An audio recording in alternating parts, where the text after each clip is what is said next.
Oi, gente. Obrigada por estarem aqui presente conosco. Meu nome é Deise.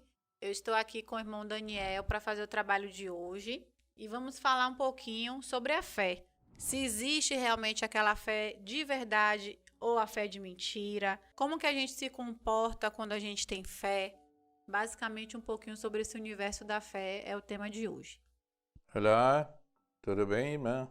Obrigado por estar aqui, conosco, nosso irmão Uriel também, irmão Carlos, e todos vocês que prestigiarem o nosso trabalho através desse vídeo. Obrigado e paz. Irmão, você poderia dizer para nós o que é fé para você? Existe algum conceito já definido ou essa visão de fé é individual? Fé é ter uma convicção, é uma força maior, que é um mecanismo que leva o ser a entrar em contato com esse campo de energia que vai favorecer ele a conquistar. Então a fé é um instrumento para levar você a conquistar os seus sonhos, tudo aquilo que você quer. Ter fé é crer firmemente em algo, sem ter mãos, nenhuma evidência, prova de que aquilo ali é real. A fé ela se aplica a qualquer coisa que não seja Deus, porque a gente liga muito fé a Deus.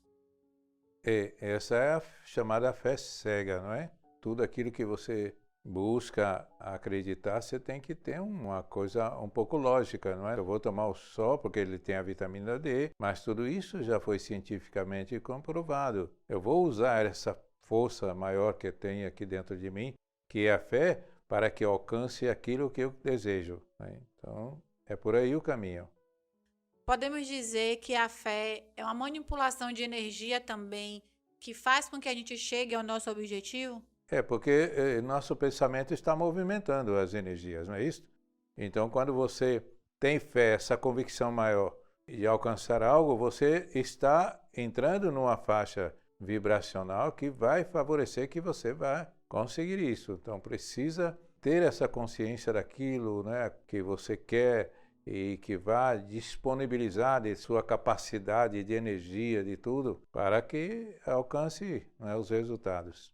Então, seguindo essa lógica, para ter fé, a gente não precisa estar necessariamente ligado a alguma religião, templo, igreja. Não tem nada a ver, é isso? Nós já vimos tantas histórias, contadas e já tivemos oportunidade de estar com pessoas dizendo ser céticas e que têm uma convicção maior do que muitos religiosos. Eles vivem isto sem precisar estar se ajoelhando ou então venerando Deus. Já venera Ele diferente, de uma forma muito mais clara e correta. A pergunta que vem tem um pouco a ver com isso que você falou. Quando a gente desencarna para a gente ir para um bom lugar, é preciso ter fé em Deus? Acredito que não, né? O que vai depender desse bom lugar são as nossas ações aqui.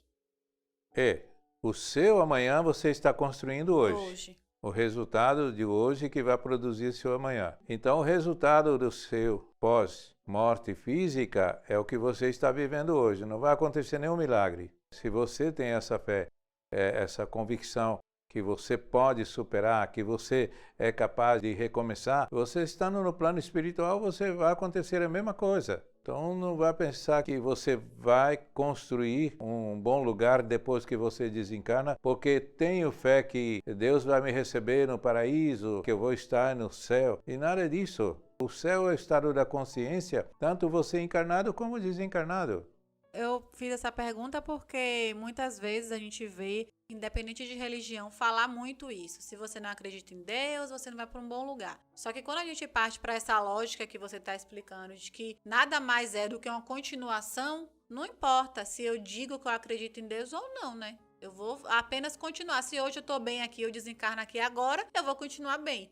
Normalmente a pessoa que crê mesmo, ela não coloca isso para fora em palavras. Ela coloca em ação. Em ações. Então, não é aquilo que sai dos lábios, mas do coração. Por isso que nós falamos, conversar com Deus é tão simples. Não precisa de rodeios, de palavras rebuscadas, não precisa de nada. Precisa só que você esteja com o seu coração aberto, não é? Para que você possa conduzir e também receber através dessa comunicação à voz de Deus. Deus, ele não escolhe aqueles que se dizem ter fé nele para proporcionar maiores oportunidades. Ele, como um pai que não distingue ninguém, não importa se a pessoa fala que tem fé nele ou não, todo mundo vai ter as mesmas oportunidades. Ele vai amar todos. Todos, desde o mais evoluído até o pior dos assassinos, só falta o indivíduo se permitir e acionar o mecanismo, né, de ligação com Deus. Muitas vezes as pessoas julgam o outro, não é? Porque não tem uma convicção religiosa ou tem alguns comportamentos, sabe, inadequados pelo aquilo que a sociedade diz que é correto ou não. Então precisa que você seja você. Quando o ser é verdadeiramente ele mesmo, por si só ele já vai saber direcionar a sua mente, os seus pensamentos. Porque criaram assim, sabe, como se Deus ouvisse os clamores dos filhos. Quer dizer que quando os filhos estão alegres, felizes, Deus não os ouve? Por quê? Ele só vai ouvir o seu clamor, o seu lamento, as suas dores. Para ter Deus você precisa sofrer, para reconhecer a presença, a força do divino. E por que não, quando você está sorrindo, se olhar no espelho e falar que bom a vida, que alegria me traz de estar vivendo este momento, essa situação, com essas pessoas. As religiões juntam muito esta comunicação com Deus, como um lamento, aquela coisa de sofrimento, de arrependimento, que esse... Tava escutando as músicas hoje e você falando isso eu me lembrei. A música era justamente sobre isso, né? Clamou a Deus e tal. E aí uma parte da música dizia assim: sua oração pode mover o coração de Deus para outra pessoa. Aí eu fiquei pensando, meu Deus, como que as religiões colocou Deus tão menor a ponto de que eu tenho que fazer uma oração para mover o coração de Deus para uma outra pessoa? Não existe isso. Isso aí é coisa de humano. As religiões, elas manipularam tanto o que é fé, o que é Deus também, colocou tão humano que até ele ficou menor do que ele realmente é. Ele nunca vai precisar disso. Pois é. Precisar de você interceder de forma pelo nenhuma. outro, colocar o outro como nada, que Deus não o ouve, que ele é um excluído, vive às margens da vida. Não tem sentido, porque você está falando com Deus, ser grato a Deus, sabe? Ter esse diálogo com Deus, estar próximo. Você se alimenta mais, porque é uma energia, é uma luz tremenda. Então você vai na fonte, claro, você vai se auto-iluminar, vai se auto-alimentar. Isto faz a diferença. Mas não que Deus não alimenta aquele que está sofrendo. Não tem nada a ver. Acho que é diferente, na verdade. O grupo de vibrações, por exemplo, que a gente tem aqui no Amigos da Vida. É diferente de eu chegar lá e falar, gente, uma pessoa está no hospital, se a gente puder fazer vibração, tanto para ela como também para outros que estão na mesma situação. Eu não estou dizendo que Deus não está atendendo aquela pessoa e só vai atender se a gente vibrar. Mas a nossa vibração para que aquela pessoa, né, fique bem, independente do que seja o bem naquele momento, mas acredito que a espiritualidade, o universo vai saber o que é melhor. E a gente vibrar. Acho que é diferente do que a gente interceder e falar assim, Deus, por favor, faça com que saia do hospital e tal, como é mais comum de acontecer. Claro, vou interceder por José. Então eu me aquieto, elevo os pensamentos a Deus e digo, Senhor, permita que nesse momento eu potencialize toda a energia boa que eu tenho para que eu seja útil e que essas vibrações eu possa enviar para o meu irmão José, para que ajude ele na recuperação. Eu pedi permissão a Deus. Eu creio que isso é muito bom, porque a gente se sente mais próximo do divino. É como se a gente fosse na fonte, pegasse aquela porção, né, de energia, potencializasse o meu coração, minha mente, e eu emanasse para aquele como uma energia de cura. Então aí é Deus também se manifestando, não é? Mas eu não estou entregando a minha responsabilidade para Deus. Eu estou pedindo permissão, permita-me que eu potencialize a minha energia. Irmão, você poderia falar um pouquinho sobre a relação entre o livre-arbítrio e a fé? Esse livre-arbítrio que Deus deu para todo mundo, onde a gente escolhe se a gente decide acreditar em Deus, se a gente decide seguir alguma religião, se a gente decide simplesmente viver, como você disse, que tem muitos que vivem e falam, né, da boca para fora que não acreditam em Deus. Um pouquinho dessa relação do livre-arbítrio com a fé. Livre-arbítrio já diz tudo, né? É aquilo que você pensa da vida, o que você escolhe, e não tem nada que impeça. Porque Deus acreditou, não é, que nós só iríamos crescer se visse essa permissão do Pai dar liberdade para o Filho, para que ele construa o seu caminho e vá à sua ascensão de forma consciente. Então, o livre-arbítrio é isso. Quando eu quero construir o caminho, não é? Tenho essa liberdade de escolha, porque eu não aceito que alguém, uma ideia, não é, venha atrapalhar os meus planos de me identificar com o divino e me fortalecer na caminhada com o divino. Então eu tenho aquela convicção. Aí a fé é importante. Mas a melhor maneira de demonstrar esta relação com o divino é aprendendo a respeitar o livre-arbítrio, não é? E começando com o meu livre-arbítrio. Eu tenho que proteger ele, eu tenho que respeitar. E para isso, eu utilizando o caminho da fé, que é esse mecanismo para que eu me impulsione e vá alcançar energias mais poderosas, mais sutis, vai me ajudar muito. Mas não tem nada a ver, porque a energia da fé não quer dizer aquilo que o indivíduo quer para o bem ou para o mal.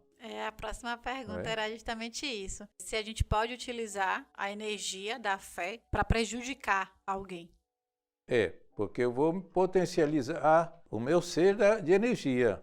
Agora, os fins que eu vou dar a ela é outra coisa, não é? Que, por exemplo, um delinquente, quando ele vai cometer um ato, um assalto, por exemplo, ele vai na convicção que vai conseguir mesmo. Então, ele está utilizando desse mecanismo chamado fé. Então, ele vai se munir de energia para fazer com que aquilo, né, aconteça. Assim como um médico vai operar alguém, quer que salvar aquele indivíduo, é a mesma energia que o indivíduo queria assaltar. Se ele tem a fé, a possibilidade dele ajudar aquela pessoa que está acamada, que está ali na mesa cirúrgica, se torna muito maior, porque ele vai ficar mais aberto, sabe? Mais atento, as ideias fluem melhor, sabe? A energia da fé é para o bem. E também é utilizar esse mecanismo também para o mal. Entendi. Muitos desses chamados delinquentes fazem até o sinal da cruz e ainda diz graças a Deus. Irmão, você poderia falar um pouquinho do que como é, na verdade, uma pessoa que não tem fé? A pessoa que não tem fé, ela se sente, sabe, caminhando à beira de um precipício, de um abismo. Sabe, a qualquer hora ela pode ir no fundo do poço, porque ela não tem uma consistência nos seus pensamentos, sabe? No seu alinhamento com o equilíbrio. Ela fica muito vulnerável. Ela não acredita nela, não acredita em nada. Aí você fica ali, olha, caminhando à beira de um abismo. Qualquer hora você cai. Irmão, você poderia falar agora um pouquinho do que é a fé sem ação? É triste ver, não é? Porque é um instrumento valioso para ficar ao nada. Então você tem fé, mas não tem ação, sabe? A vida precisa de ação, de provocar reações. Precisa que você faça a vida acontecer, senão não tem emoção. Então, ter fé e não ter ação, não tem. É aquela coisa de dizer assim, eu tenho fé que eu vou conseguir um emprego, mas eu não saí, não coloquei um currículo, não busquei e fico esperando que Deus faça aquilo ali acontecer. Exatamente, né? Não é? Para finalizar, irmão, você poderia falar um pouquinho para a gente, depois de tanto, né, conteúdo, tanto esclarecimento sobre a fé, como que a gente pode saber se a gente tem realmente fé ou se a gente está crendo em uma coisa por conveniência? Isso parece uma pegadinha da vida, né? Porque lá dentro da mente de vocês tem um banco de informação no inconsciente, depois vem agregar no subconsciente desde a fecundação no ventre da sua mãe, que ele vai acumulando informações. Depois tem o consciente mais latente ali, que tudo que você vê fica ali, não é? Numa velocidade tremenda. Tudo isso é muito confuso, né? E quando você faz esse projeto encarnatório, já está incluído tudo isso. Né? Eu preciso desenvolver, eu preciso crescer. E quando eu vou buscando alimentar o meu ser das possibilidades, aí as coisas vão melhorando. Se eu puder dar uma mensagem para vocês, é o otimismo, é a alavanca que produz esse efeito da vida. Então precisa que vocês estejam conscientes em elaborar cada passo de sua vida. Como o nosso irmão Robson fala muito bem, você ganhou ou perdeu o seu dia?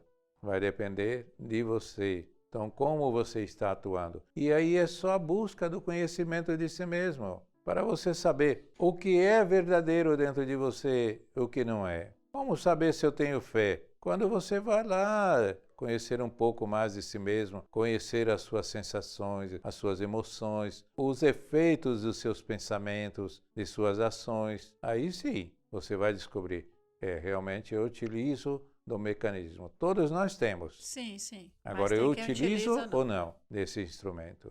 Certo, irmão. Então, vamos finalizar, né? Pena que o tempo é curto. E eu queria pedir a vocês que comentem aí o que vocês acharam do vídeo, se esclareceu ou se complicou mais. Segue a gente lá no Instagram, amigosdavida.ba. E no Facebook e também aqui, não esqueçam de se inscrever. Se entrar algum vídeo novo, vocês vão receber notificação. E compartilha com os amigos que possam se interessar por esse tema, alguém que você lembrou aí durante a live. E vamos divulgar essa mensagem para mais pessoas. Obrigada. O que eu tenho a agradecer a vocês, por tudo que tem participado conosco, mas não deixe de acreditar que você pode ser diferente, pode fazer melhor. E que você tem essa força interna, tem esse mecanismo a seu favor, que é a fé.